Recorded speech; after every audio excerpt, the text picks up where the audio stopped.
yace ba wani wanda zai mun sallama face sai Allah ya dawo mun da raina dan an sa masa sallama. Sannan kuma da kansa yake cewa ku rinka yawan sallama da salati a gare ni, musamman salati a ranar juma'a da daren juma'a, domin sallolinku ko salatinku da kuke yi ana bujiro mun da su. Sai waɗansu daga cikin sahabbai suka ce yaya za a kawo maka adadin salatan da muka yi maka alhalin ko tuni kasa ta riga ta diddige ka. Sai manzo Allah ya ce inna Allah harrama alal ardi an ta'kula ajsad al anbiya. Allah ya haramta ga kasa ta naman annabawa. Ma'ana inda za a je kabarin sa yadda aka binne shi ranar da aka binne shi haka yake a yanzu, ba abin da ya canja saboda karamci da ubangiji subhanahu wataala ya masa. Ina fata an fahimta. Duk salatin da kuka yi ana kai mini sallallahu alaihi wa alihi wasallama, ana nuna wa manzan Allah wane dan wane jikan wane daga ƙasa kaza wane yayi maka salati. Allahu akbar.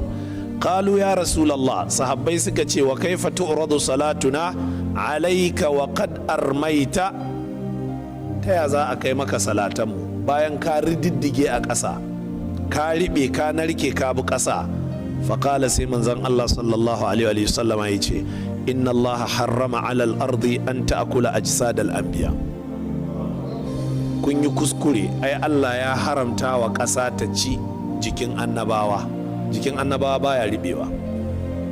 Shi yasa bayan ɗarurukan shekaru da mutuwar annabi Yusuf alaihi salatu wassalam, dangin shi bani Isra'ila sai suka yi shawarar za su tashi daga ƙasar Masar a zamanin annabi Musa, za su bar kasar.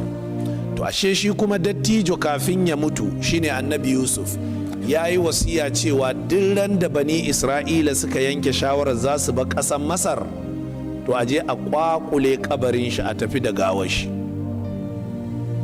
To wannan zamani ya kai bani Isra'ila suka yanke shawara a lokacin annabi Musa, sai aka yi sanarwa cewa to jama'a ranar kaza ga watan kaza za a bar garin nan. Da kuma annabi Yusuf ya yi wasiya dukkanmu mun santa cewa duk ran da za a bar garin nan a ainihin ɗauke gawar shi a tafi da ita. To amma zamani ya yi tsawo ba a san inda kabarin shi yake ba. Annabi Musa ya ce jama'a cikinku akwai wanda ya san inda kabarin annabi Yusuf yake? Sai wata tsohuwa ta ɗaga hannu, sai ya ce mu je ki nuna mana. Sai ta ce a'a, sai an bani aljanna. Allahu akbar. Wannan tsohuwa tana da hikima. Ta ce sai an bata aljanna. Annabi Musa ya ce a ba shi da aljanna, ba tashi bace, ba zai iya bata ba. Nan take sai Allah ya mishi wahayi cewa ka ce mai abin ya bata. Allah ya bata.